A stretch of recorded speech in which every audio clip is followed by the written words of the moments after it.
ठीक है। तो बांके बिहारी लाल लाल की जय। जय। प्रेम प्रभु का बरस रहा है, पी ले अमृत प्यासा। सातों तीरथ तेरे अंदर, बाहर किसे तलाशे। प्रेम प्रभु का बरस रहा है, पी ले अमृत प्यासे। सातों तीरथ तेरे अंदर, बाहर किसे तलाशे। कण कण में हरि, क्षण क्षण में हरि, मुस्कानों में असुवन में हरि। मन की आंखें तू खोले तो ही दर्शन पाएगा। पता नहीं किस रूप में आकर नारायण मिल जाएगा। पता वाह, नहीं किस रूप में आकर नारायण मिल जाएगा। बिल्कुल। नियति भेद नहीं करती, जो लेती वह देती है।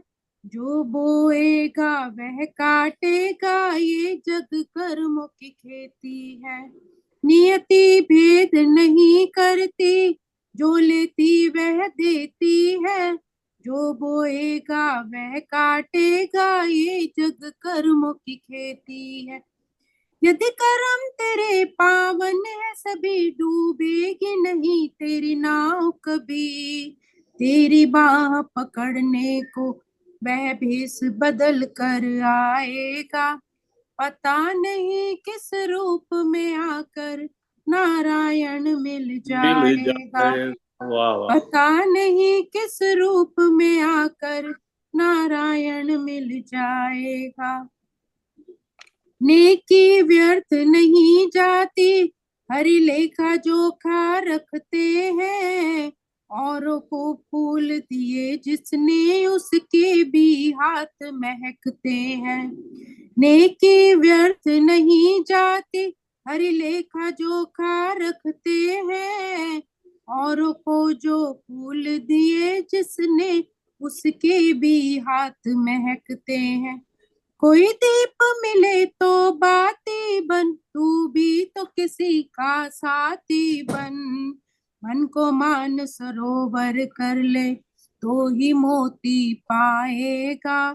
पता नहीं किस रूप में आकर नारायण मिल जाएगा। नारायण, बिल्कुल जी पता बिल्कुल। नहीं किस रूप में आकर नारायण मिल जाएगा।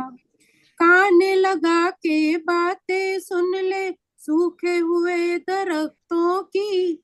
लेता है भगवान परीक्षा, सबसे प्यारे भक्तों की।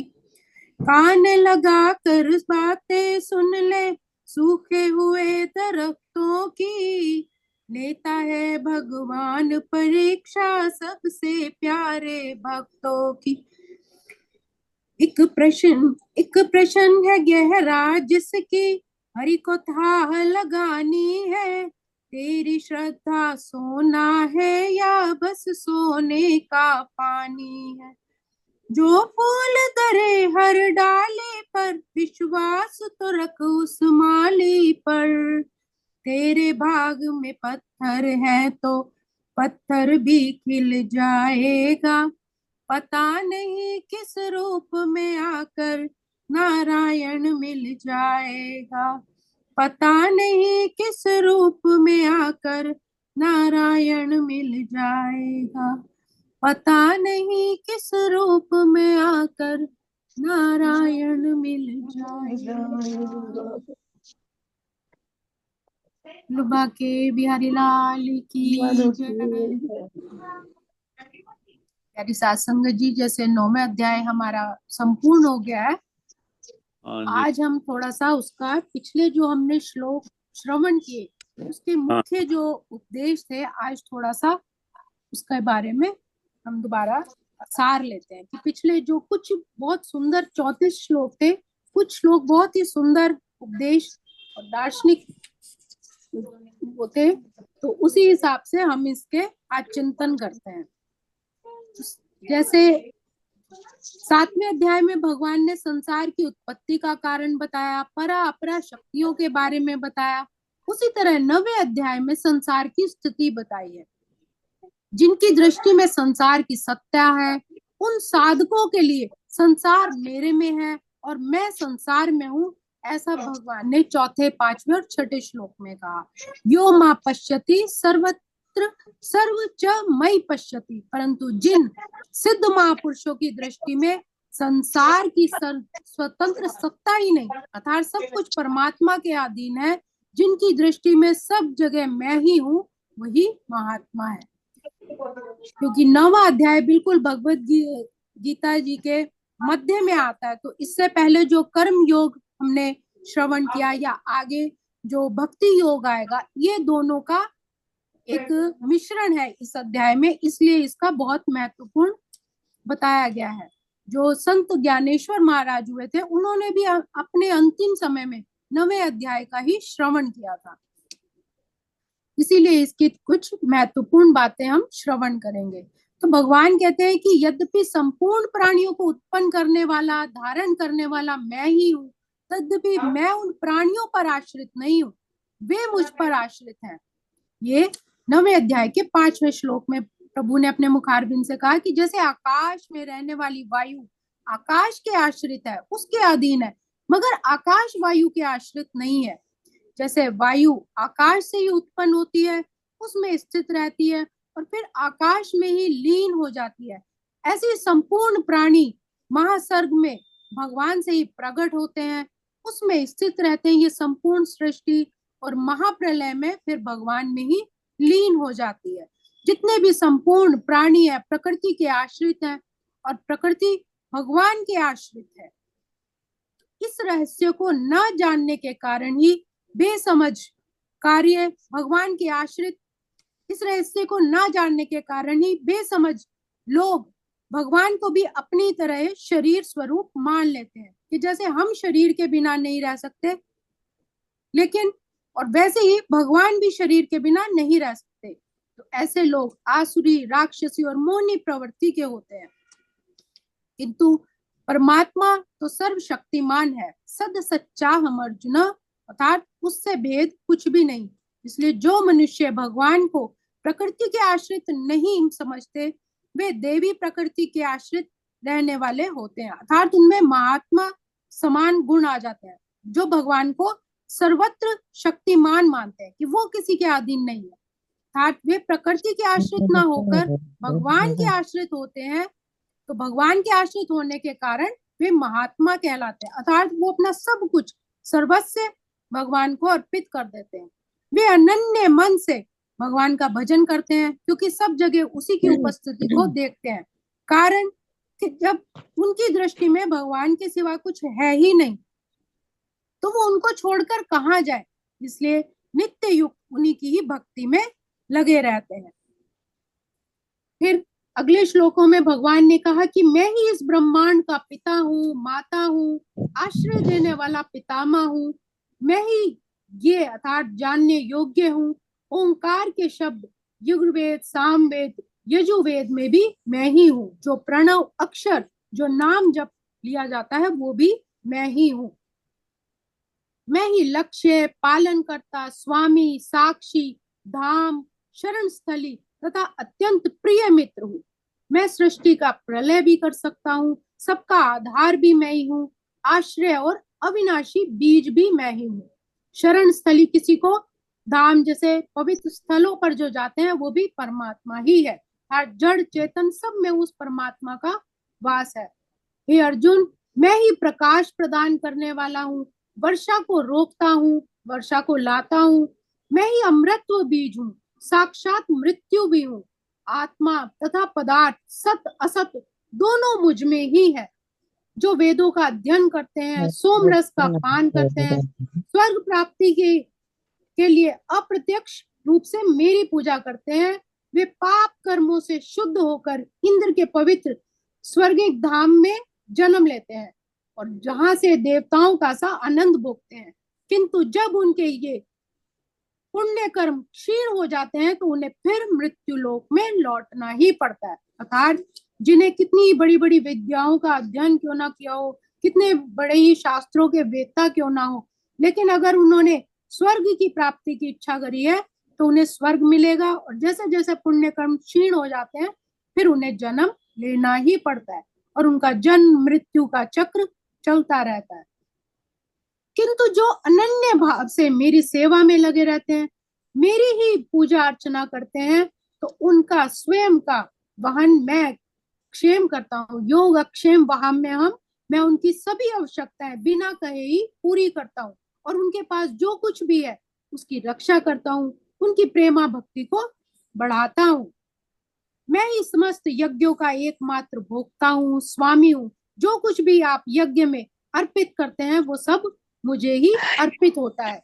कोई प्रेम भाव से या अगर कोई मुझे पत्र पुष्प फल जल कुछ भी प्रदान करता है तो वो भी मैं उसको स्वीकार करता हूँ। यहाँ पर एक बात जानने योग्य है कि एक चीज होती है फेंकना और एक चीज होती है कि उसको अर्पित कर देना। तो जब हम किसी चीज को ऑफर करते हैं, उस चीज में को अर्पित करते हैं, तो उसमें हमारा श्रद्धा भाव जुड़ जाता है और यही श्रद्धा भाव परमात्मा स्वीकार करता है। तो कोई भी चीज होती है अगर हम परमात्मा को सच्चे मन से अर्पित करते हैं, चाहे वो पत्र जल ही क्यों ना हो, बिल्कुल साधारण सा कोई पुष्प है, फल है, जो भी हम भोग लगाते हैं उसको बहुत ही प्रेम भाव से अर्पित करना चाहिए। हमारे मन में सिर्फ प्रेमा भक्ति होनी चाहिए उसको अर्पित करने के लिए। हे कुंती पुत्र, तुम जो कुछ करते हो, जो कुछ खाते हो, जो कुछ भी अर्पित करते हो या दान करते हो, तपस्या करते हो, वो एक तरह से मुझे ही अर्पित करते हो। इस तरह तुम शुभ कर्म के बंधन तथा इसके शुभ अशुभ फलों से मुक्त हो जाओगे। जब हम सर्वस्व अपना परमात्मा को अर्पित कर देते हैं तो हमारा अभिमान अहंकार हट जाता है। इसीलिए भगवान कहते हैं फिर उसके शुभ शुभ कर्मों से जो फल मिलना है उससे तुम मुक्त हो जाओगे। अगर हम सोचते हैं कि ये चीज मैंने अर्पित की, ये मैंने किया, मैंने भगवान के लिए ऐसा मंदिर बनवाया, मैंने भगवान को इतना चढ़ावा कराया, तो जो मैं जब तक रहेगी तो परमात्मा उसको स्वीकार नहीं करते। लेकिन जब ये हम प्रेम भाव से सब कुछ उसको अर्पण कर देते हैं तो फिर हमारा चित्त शुद्ध होकर अहंकार मुक्त हम हो जाते हैं। मैं भगवान आगे कहते हैं कि मैं ना तो किसी से द्वेष करता हूँ ना किसी के साथ पक्षपात करता हूँ, मैं सबके लिए समान स्वभाव से रहता हूँ, किंतु जो भी भक्ति पूर्वक मेरी सेवा करता है वह मेरा मित्र है, मुझ में स्थित रहता है और मैं फिर उसका परम मित्र बन जाता हूँ। अभी हम देखते हैं जैसे छोटा बच्चा होता है, अभी हमने कबीर को भी देखा, जब बहुत छोटा था उसको कोई भी प्यार से गोदी में ले ले उसके पास चला जाएगा। वो सोचते हैं ये हमसे ज्यादा प्यार करता है या ये हमसे ज्यादा प्यार करता है, लेकिन वो सबके लिए एक जैसा है निष्काम भाव से। लेकिन धीरे धीरे जब उसका प्रेम अपनी माता से पिता से बढ़ता है तो फिर उनके साथ उसका ज्यादा अटैचमेंट हो जाता है। तो कहने का भाव यही है कि निष्काम भगवान भी किसी के साथ उसका बैर नहीं है, किसी के साथ ज्यादा प्रेम नहीं है, लेकिन अगर जब हम अपना प्रेम परमात्मा के साथ बढ़ा देते हैं तो हम भी उस मालिक के फिर प्यारे बन जाते हैं, फिर वो हमारे अंदर ही स्थित होकर हमारा परम मित्र बन जाता है। यदि कोई जघन्य से जघन्य कर्म भी करता है किंतु यदि वह भक्ति में रत रहता है तो उसको साधु मानना चाहिए, क्योंकि वो अपने संकल्प में अडिग रहता है। चाहे कोई कितना ही बुरा कर्म कर ले, लेकिन अगर उसका मन में भक्ति भाव है, परमात्मा का चिंतन है, तो वो साधु है। भले ही उसने कोई साधु वाला वेश ना धारण किया हो, उसके पास कोई ऐसा चिन्ह ना हो, वस्त्रों से या तिलक लगाने से या भगवा से या माला पकड़ने से कोई साधु नहीं होता। ये फिर से कहना भी, चाहे वो कोई काम बुरा करे, हाँ, कोई यदि कोई जघन्य से जघन्य कर्म भी करता है, मतलब बुरे से बुरा कर्म भी करता है, किंतु यदि वह भक्ति में रत रहता है तो उसको साधु मानना चाहिए। अब ये अगर हम देखें, है। हाँ जी, अगर हम देखें रावण भी बहुत बड़े ऋषि का पुत्र था, ईश्वर ऋषि का पुत्र था, तो उसको नहीं मारना चाहिए था, लेकिन वो राम का जो नाम लेता था वो इस वजह से घृणा से कि मुझे उसका वध करना है सीता की प्राप्ति के लिए, तो मारने के उससे एक दुश्मन वाली प्रवृत्ति थी उसके मन में। तो इसलिए भगवान कहते हैं वो साधु नहीं है मेरे लिए। पूजा लेकिन प्लीज मैं उधर बार बार करदा म्यूट रखना प्लीज। हाँ हाँ लेकिन जी। अगर कोई परमात्मा की, अगर कोई बहुत नीच जाति का भी है, जैसे वाल्मीकि, उसने भी कितने पाप किए, लेकिन जब उसको परमात्मा के ज्ञान हो गया तो भगवान कहते हैं फिर वो साधु बन गया।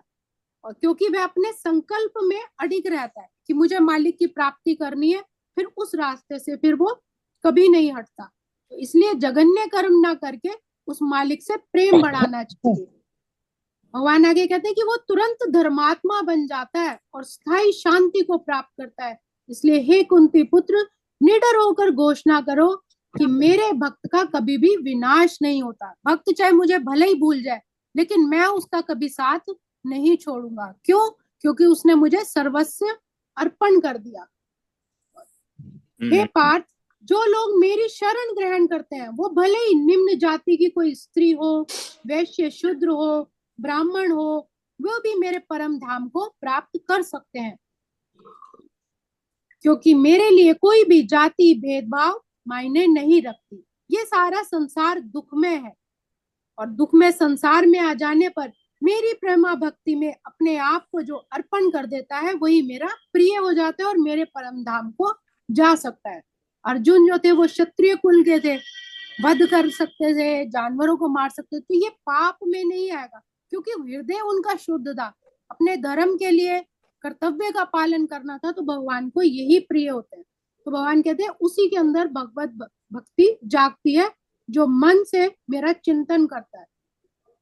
इसलिए अपने मन को मेरे नित्य चिंतन में लगाओ, मेरे भक्त बनो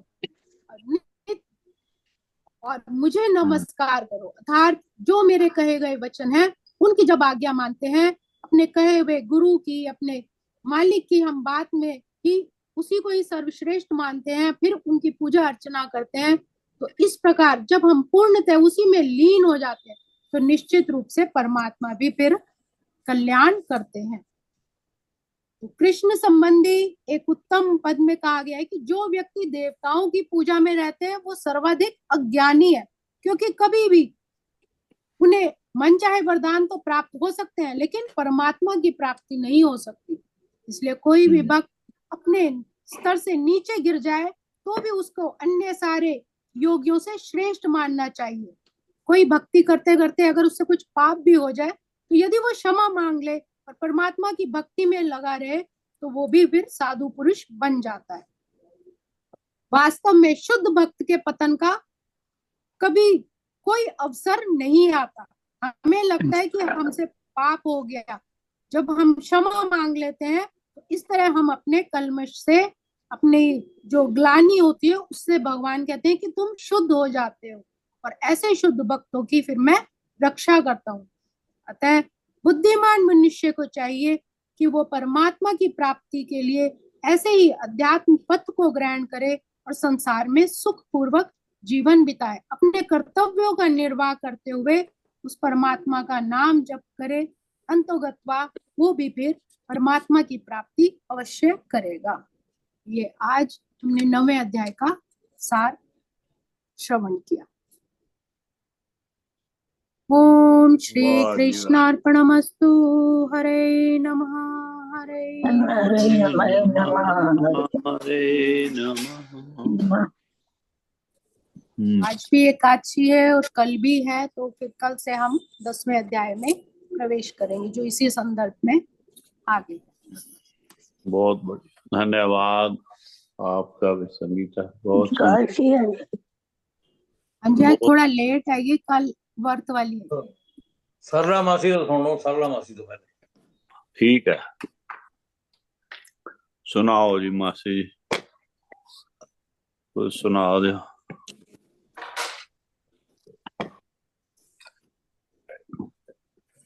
एक छोटा सा वृतांत याद आ गया।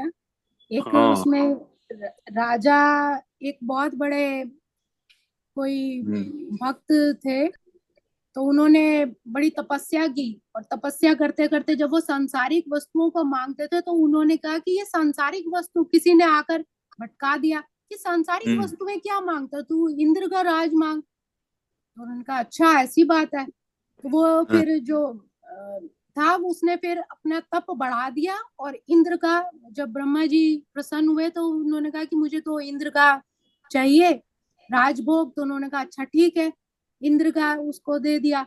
अब इंद्र जो था, जब उसका राजपाट छीन गया तो वो परमात्मा के, भगवान के चरणों में गया कि मेरा तो सब कुछ छीन लिया इसने अपने तपस्या के बल पे, मैं क्या करूंगा। तो भगवान ने कहा कि चाहे वो जितना भी जप तप कर ले, जिस दिन उसके पाप, उसकी तपस्या का फल क्षीण होगा तो उसको मृत्यु लोक जाना ही पड़ेगा। अब उसके मन में काम वासना आ गई कि जब इंद्रलोक मेरा है तो इंद्राणी भी मेरी ही होगी। अब इंद्राणी को बहुत बुरा लगा कि मैं किसी पराये पुरुष के ऐसे नहीं कर सकती। वो भगवान की शरण में गई तो उन्होंने, भगवान ने एक उसको युक्ति दी कि जब वो, जो इंद्र बन के आया है, जो राजा बना है इंद्रलोक का, जब वो तेरे पास आए तो तुम उनको बोलना कि जो इस इंद्रलोक के जो सर्वश्रेष्ठ साधु हैं वो उस पालकी को उठाएं। तो इंद्राणी ने वैसे ही कहा, उसने कहा कि मैं श्रृंगार करके आपका इंतजार करूंगी, लेकिन मेरी यही शर्त है कि जब आपकी पालकी निकले तो उसको श्रेष्ठ जो ऋषि मुनि है वो आपकी पालकी उठाएं चारों कोनों से। तो उन्होंने कहा इसमें कौन सी बड़ी बात है, मैं राजा हूँ इंद्र लोक का, तो मेरी बात को कोई मना ही नहीं करेगा। उन्होंने कहा ठीक है, मुझे मंजूर है। तो चार उन्होंने श्रेष्ठ जो बड़े तपस्वी थे वो ऋषि मुनि लिए, उनकी पालकी उठाई और वो इंद्राणी से मिलने निकल गए। लेकिन उन्होंने इतने एक्साइटेड थे कि जल्दी जल्दी चलो, जल्दी जल्दी। तो एक जो साधु थे उनके पैर में ठोकर लगी, तो पालकी थोड़ी सी टेढ़ी हो गई, नीचे गिरी। तो उनको बड़ा गुस्सा लगा।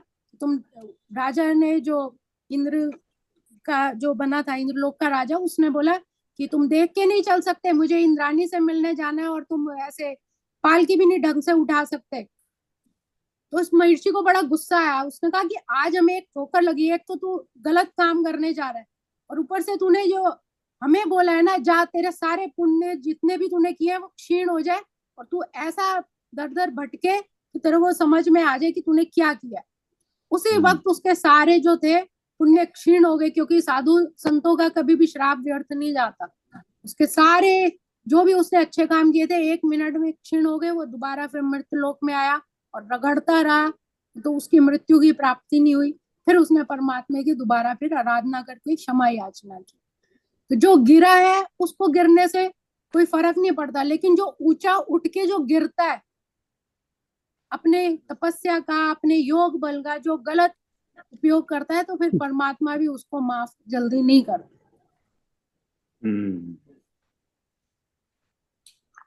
ठीक बात है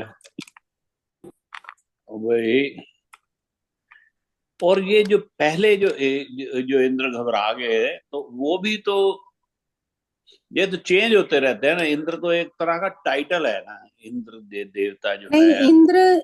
इंद्र लोक के तो इंद्र ही है, इंद्राणी उनकी पत्नी है और वो ही है। लेकिन ये कभी कभी कोई राक्षस अपने जप तप से, बल से उसको हत्याने की कोशिश करता है, सारे ग्रहों को, देवताओं को अपने वश में करने की कोशिश करते हैं, जिससे सृष्टि का तो संतुलन अच्छा, बिगड़ जाता है। इंद्र इंद्र तो देवता बदलते रहते हैं, बदलते समय रहते हैं पे इंद्र तो, चेंज नहीं होते रहते मेरे ख्याल से। मैं तो ऐसा सुना है कि समय समय चेंज पे भी, होते रहते हैं। अब इसका इतनी देर भी 1000 वर्ष तक या 10,000 या हाँ, लाख वर्ष वो है। तक। हाँ जी, हाँ जी, वो ऐसे है, टाइम ड्यूरेशन है उनका। ये ब्रह्मा भी चेंज होता रहता है जी, इंद्र भी चेंज होता रहता है। हाँ बिल्कुल। ब्रह्मा भी टाइटल है। हाँ, इन्हों समय समय ते बदलते रहते हैं ना। ठीक है, चलो बहुत सुंदर। हाँ जी, धन्यवाद। सरला मासी, तुम सुनाओ फिर, इस तो बाद सुनते हैं अपना है ना।